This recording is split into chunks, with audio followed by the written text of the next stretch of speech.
Iran की energy facilities को destroy कर दिया होता। और जब अमेरिका एक और नेवर एंडिंग वॉर में फंसा रहेगा, ईरान को अपनी पोस्ट रेवोल्यूशन हिस्ट्री के अंदर कभी भी कोई रिलायबल सुपर पावर पार्टनर नहीं मिला है। ईरान भी रशिया पर पूरी तरीके से भरोसा नहीं करता, लेकिन जो लोग डाउट कर रहे हैं उनका रीजन भी तो वैलिड है।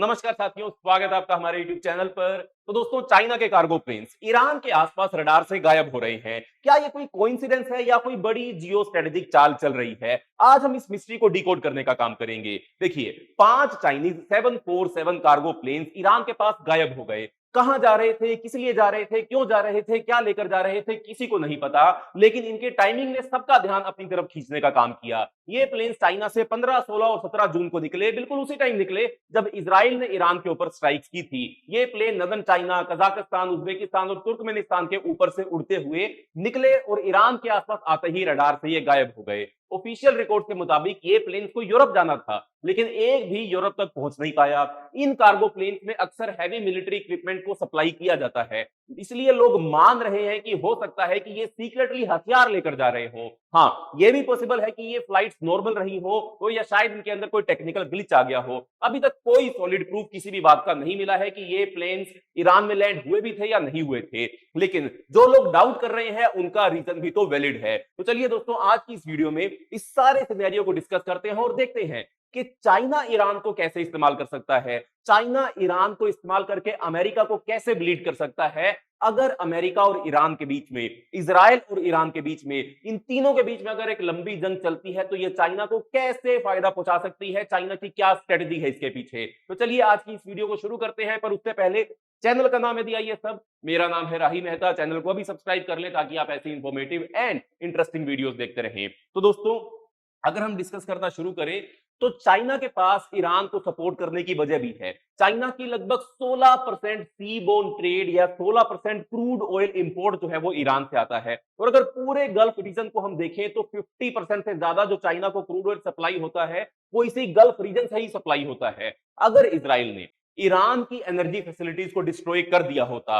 या फिर ईरान ने स्ट्रेट ऑफ हॉर्मुज को ब्लॉक कर दिया होता तो उसका इंपैक्ट सिर्फ इसी रीजन पर नहीं पड़ता, इसका इंपैक्ट जो था वो चाइना तक पहुंच जाता और चाइना ऐसा नुकसान चुपचाप नहीं सहेगा। लेकिन इसके पीछे एक और भी बड़ा गेम चल रहा है। अगर ईरान में इस जंग को और ज्यादा बढ़ गया और इस जंग में अमेरिका भी शामिल हो गया तो चाइना को इससे फायदा होगा। क्योंकि चाइना को इससे स्ट्रेटेजिक डेप्थ मिलती है। एक लंबी जंग ईरान में अमेरिका का फोकस डाइवर्ट करेगी, उसकी एनर्जी, उसका पैसा खत्म करेगी और अमेरिका को ऐसे कंफ्लिक्ट में फंसने देगा या फिर अमेरिका फंस जाएगा जिसमें उसने फंसने का प्लान ही नहीं बनाया था, ना ही वो उससे इजीली बाहर निकल पाएगा। जितना पैसा अमेरिका जो है वो ईरान से लड़ने में खर्च करेगा, उतना कम चाइना को रोकने में लगा सकेगा। और जब अमेरिका एक और नेवर एंडिंग वॉर में फंसा रहेगा तब चाइना ताइवान पर अपना फोकस और बढ़ा सकता है। ये सिर्फ चाइना को ब्लेम करने के लिए ही नहीं कहा जा रहा, अमेरिका भी सेम काम कर चुका है। और अगर रोल्स रिवर्स होते हैं तो फिर भी अमेरिका यही करता। अगर अमेरिका के पास ऐसी अपॉर्चुनिटी होती जिसके चलते वो चाइना को ब्लीड कर सकता तो अमेरिका भी ऐसे करता, जैसे अमेरिका यूक्रेन के केस में रशिया को ब्लीड करता हुआ आया है। लेकिन अगर रियल पॉलिटिक्स के एंगल से देखें तो ये वो मौका हो सकता है जिसका चाइना कब से इंतजार कर रहा था, और हो सकता है कि ऐसा चांस चाइना को दोबारा मिले भी ना। आखिर चाइना का सबसे बड़ा हथियार है क्या? सबसे बड़ा हथियार है चाइना का अमेरिका का शॉर्ट अटेंशन स्पैन, यानी कि अमेरिका किसी एक मुद्दे के ऊपर अपना ध्यान केंद्रित करके लंबे समय तक नहीं सोच सकता है। इसी का फायदा चाइना उठाना चाहता है। ईरान को अपनी पोस्ट रेवोल्यूशन हिस्ट्री के अंदर कभी भी कोई रिलायबल सुपर पावर पार्टनर नहीं मिला है। एक टाइम पर हमको लगा था कि रशिया जो है वो ईरान का वो सुपर पावर पार्टनर बनेगा जिसके चलते ईरान को हमेशा सपोर्ट मिलता रहे। लेकिन सच तो यह है कि रशिया कभी भी एक रिलायबल पार्टनर ईरान के लिए नहीं रहा। रशिया ने ईरान को एडवांस एयर डिफेंस सिस्टम और फाइटर जेट देने का प्रॉमिस तो किया, बट डिलीवर नहीं किए। इसका एक रीजन ये भी हो सकता है कि रशिया इजराइल को नाराज नहीं करना चाहता। ये सुनने में थोड़ा अजीब लग सकता है आपको, लेकिन रशिया और इजराइल के टाइज काफी गहरे हैं।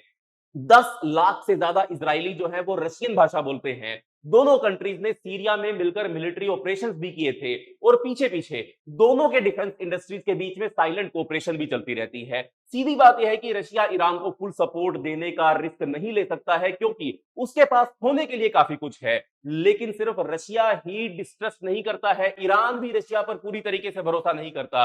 ईरान हमेशा यूरोप के साथ अपने रिलेशंस ओपन रखना चाहता है, चाहे वो ट्रेड की बात हो, डिप्लोमेसी की बात हो या एनर्जी पार्टनरशिप की बात हो।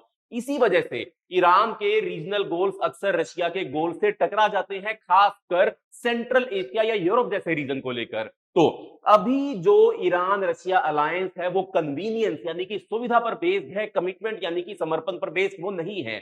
चाइना का अप्रोच बिल्कुल ही अलग है। चाइना का अप्रोच कैसे? अगर चाइना चाहे तो वेस्ट एशिया में अपनी प्रेजेंस और स्ट्रॉन्ग बना सकता है, उसके पास ऑलरेडी ग्राउंड वर्क तैयार है। चाइना की कोई कॉलोनियल लेगेसी भी नहीं है, कोई कॉलोनियल पास भी नहीं है मिडिल ईस्ट के अंदर। चाइना ने कभी इनमें से किसी भी कंट्रीज के ऊपर कभी हमला नहीं किया है पास के अंदर, किसी को अपना गुलाम बनाकर नहीं रखा है चाइना ने कभी भी, और ना ही कोई इमोशनल बर्डन चाइना अपने साथ लेकर आता है, और ना ही किसी कंट्री के साथ चाइना का टेरिटोरियल इशू चलता है। चाइना को सिर्फ चाहिए ऑयल, ट्रेड और इन्फ्लुएंस, और वो लॉन्ग टर्म इन्वेस्टमेंट करने के लिए तैयार भी है। और आपको याद होगा 2021 में ईरान और चाइना ने एक 20 या 25 साल का एक एग्रीमेंट साइन किया था जो सिर्फ सिंबॉलिक डिप्लोमेसी का एग्रीमेंट नहीं था।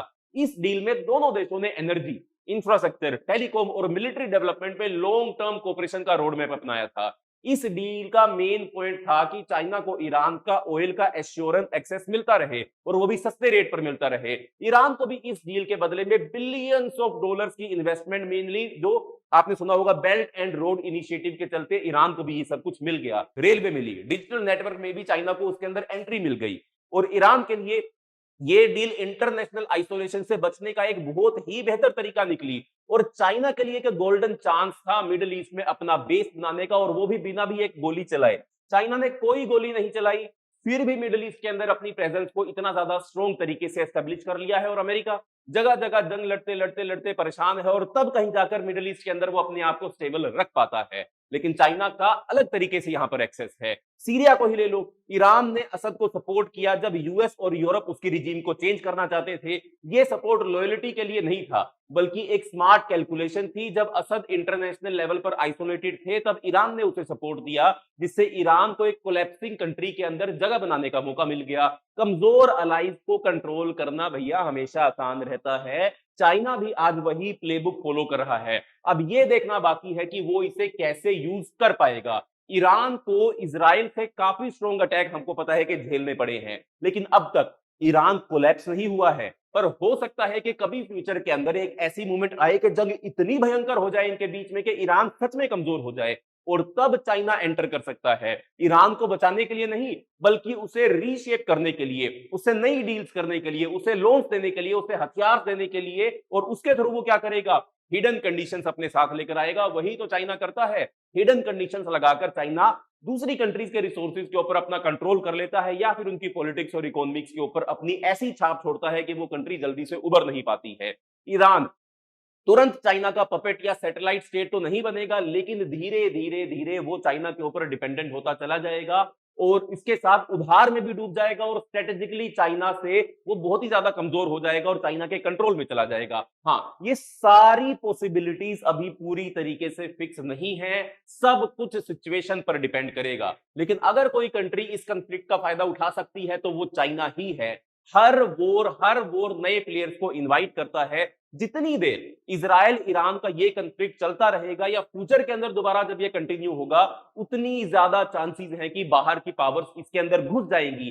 चाइना के लिए भी एक रिस्क भी है और ये अपॉर्चुनिटी भी है। अगर ये वॉर दोबारा शुरू होती है तो चाइना सिर्फ देखता नहीं रहेगा, लेकिन अगर दोबारा शुरू होने के बाद ये जंग लंबी चलती है, और स्पेशली अगर अमेरिका भी इसके अगेंस्ट मिलिट्री एक्शन लेता है, इसके अंदर इन्वॉल्व हो जाता है, तो चाइना के पास एक्शन लेने का स्पेस जो है वो बन जाएगा। अगर America direct military intervention future में करता है, मतलब फुल स्केल जंग के अंदर वो इन्वॉल्व हो जाता है, और ईरान किसी तरीके से टूटने से बच जाता है, तो चाइना क्वाइटली अपना सपोर्ट जो है वो ईरान को देता रहेगा।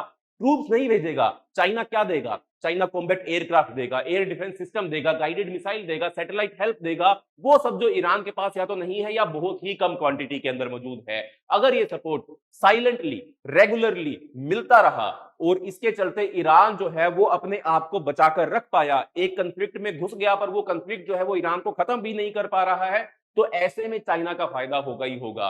क्लियर कर दूं, ये चाइनीज सपोर्ट ईरान के लिए जंग जीतने की गारंटी नहीं होगा, लेकिन इस जंग को लंबा चलाने की गारंटी जरूर होगा। और शायद चाइना का यही मकसद हो। देखो, चाइना को ये जरूरी नहीं लगता कि ईरान इस जंग को जीते, चाइना को बस इतना चाहिए कि ईरान सरवाइव करे और अमेरिका के रिसोर्सेज को ब्लीड करता रहे। बस इतना ही काफी होगा अमेरिका के पॉलिटिकल प्रेशर और मिलिट्री प्लानिंग को कमजोर करने के लिए इस एक ऐसे वॉर में जिसका कोई क्लियर एंड जो है वो नहीं निकलने वाला है। ये वही स्ट्रेटजी होगी जो अमेरिका भी पहले इस्तेमाल करता आया है। अमेरिका ने यूक्रेन के केस में रशिया के खिलाफ इसको इस्तेमाल किया है, एक ऐसा फ्रंट क्रिएट करके जो धीरे धीरे दूसरे कंट्रीज को थका देने वाला होता है। और अगर फ्यूचर के अंदर इनके बीच में जंग होती है और ये जंग लंबी चलती है तो ये सिचुएशन डायरेक्टली चाइना के फेवर में जाएगी। ना इसलिए क्योंकि चाइना को मिडिल ईस्ट की चिंता है, ना आइडियोलॉजी की चिंता है, ना इंटरनेशनल लॉ की चिंता है और ना ही ईरान की चिंता है, बल्कि इसलिए क्योंकि ये चाइना को टाइम देगी। टाइम किस लिए? अमेरिका के खिलाफ अपने आप को तैयार करने के लिए। अगर अमेरिका बिजी हो गया इस जंग के अंदर तो चाइना को ईस्ट एशिया में ब्रीदिंग स्पेस मिल जाएगा, जहां पर वो अपना फोकस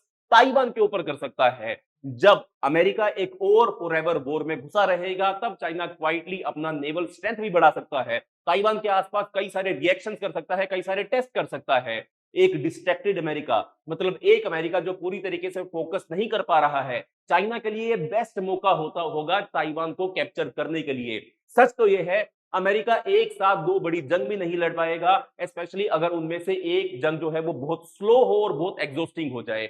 चाइना को तुरंत एक्शन लेने की जरूरत नहीं है, सिर्फ इतना काफी है कि अमेरिका किसी और जंग में उलझ जाए, इससे ही एक स्ट्रेटेजिक मदद चाइना को मिलेगी और चाइना स्ट्रेटेजिकली मैप बदल भी सकता है।